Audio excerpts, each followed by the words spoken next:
منی پور میں تشدد کی آگ تھمنے کا نام نہیں لے رہی ہے۔ یہاں کی راجدھانی امپھال میں کرفیو کے باوجود حالات قابو میں نہیں ہے۔ حالات کی سنگینی کا اندازہ اسی بات سے لگایا جا سکتا ہے کہ شرپسندوں نے کل رات منی پور کے وزیر اعلیٰ این بیرن سنگھ کے آبائی مکان پر حملہ کرنے کی کوشش کی۔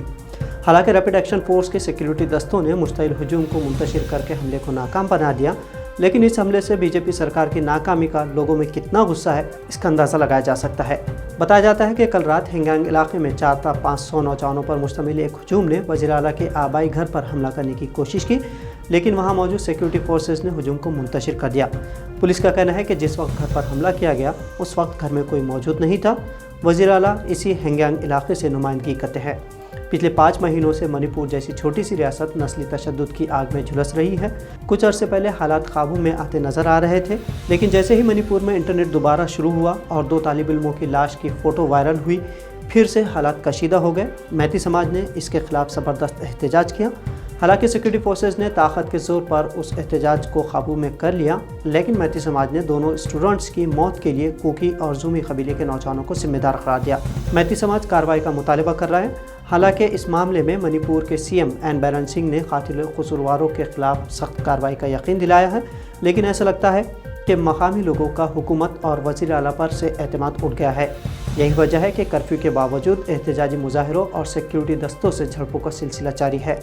منی پور میں انٹرنیٹ خدمات کو پھر سے بند کر دیا گیا ہے اور پوری ریاست کو ایک طرح سے سیکیورٹی دستوں کے حوالے کر دیا گیا ہے۔ جن 2 اسٹوڈنٹس کے فوٹو وائرل ہوئے ہیں ان کے تعلق سے بتایا جا رہا ہے کہ ان میں سے ایک طالبہ اور ایک طالب علم ہے۔ دونوں جولائی کے مہینے میں بشنو پور علاقے سے لاپتہ ہوئے تھے اور ان کی لاشیں چورا چاند پور سے برآمد ہوئی ہے۔ اس کے بعد ہی حالات مزید کشیدہ ہو گئے ہیں۔ منی پور میں نسلی تشدد کا آغاز مئی کے ابتدائی دنوں میں ہوا اور ہر گزرتے دن کے ساتھ اس تشدد میں تیزی آتی گئی۔ پچھلے 5 مہینوں میں اب تک نسلی تشدد میں 200 سے زیادہ افراد کی جانیں گئی ہیں۔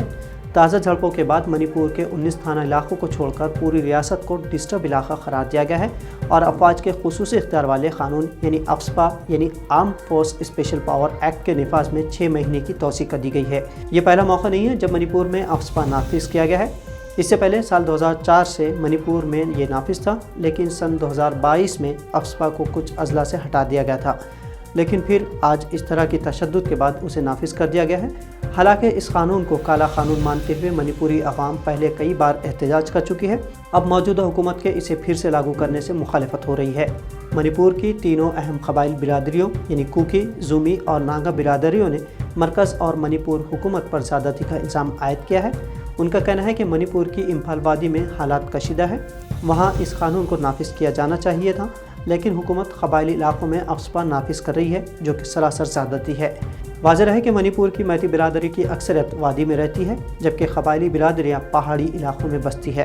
مرکز کے اس اقدام کو نسلی امتیاز سے تعبیر کیا جا رہا ہے اور اس بات کا اندیشہ ظاہر کیا جا رہا ہے کہ ڈسٹرب علاقہ ڈکلیئر کرنے کے بعد سیکورٹی دستوں کو غیر معمولی اختیارات حاصل ہوتے ہیں اور قبائلی تنظیموں کو خدشہ ہے کہ افسپا کا پہلے کی طرح غلط استعمال ہو سکتا ہے۔ انٹرنیٹ کے علاوہ تازہ حالات میں منی پور میں تعلیمی اداروں کو بھی بند کر دیا گیا ہے۔ حالات کشیدہ ہیں، درجنوں زخمیوں کا علاج اسپتالوں میں جاری ہے۔ اسی دوران بدھ کے روز سی بی آئی ٹیم منی پور پہنچ گئی ہے۔ آپ کو بتا دیں کہ منی پور تشدد کے ابتدائی دنوں میں ہی سپریم کورٹ نے ریاستی حکومت کے اقدامات کو ناکافی بتاتے ہوئے ان واقعات کی جانچ سی بی آئی سے کروانے کی ہدایت دی تھی۔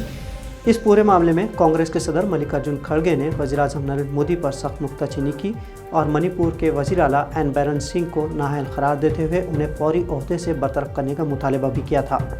Social media platform X پر اپنی پوسٹ میں کانگریس صدر نے لکھا تھا کہ بی جے پی کی وجہ سے شمال مشرقی ریاست میدان جنگ میں تبدیل ہو گئی ہے اور خواتین اور بچوں کے خلاف تشدد کو ہتھیار بنایا گیا ہے۔